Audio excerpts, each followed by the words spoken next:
Merci. Alors, ce n'est pas une question, c'est plutôt une analyse.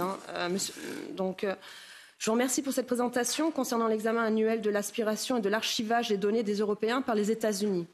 Pudiquement, la Commission de Bruxelles appelle cela le bouclier de protection des données. Pour certains ici, cela rappelle l'épée, le bouclier symbole du KGB. On est loin du bouclier de Brennus, bien sûr. C'est plutôt un aspirateur géant et légalisé de nos vidéos, messages et données personnelles.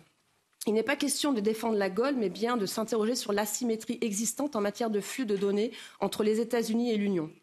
3/4 du trafic Internet français passe par les États-Unis, alors que la Finlande, l'Estonie ou la Hongrie protègent 50 à 3/4 de leur flux de données. Dans ce rapport, la Commission affirme que 5000 sociétés aux États-Unis ont accès aux données personnelles des citoyens français et européens.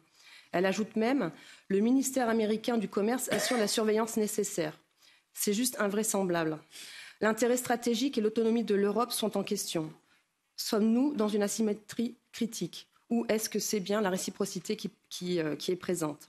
De plus, au rythme d'une société vérifiée par jour, c'est 5000 jours qu'il faudrait. Je note que 28% des sociétés vérifiées ne respectaient pas les règles.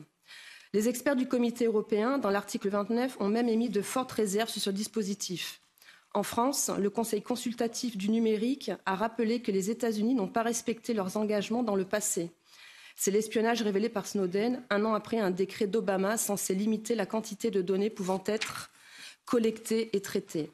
C'est aussi le décret Trump prévoyant que les non-citoyens américains sont exclus des protections offertes par le Privacy Act américain. C'est pour cela que nous suivrons le cas porté de l'association française La Quadrature du Net devant la Cour européenne de justice.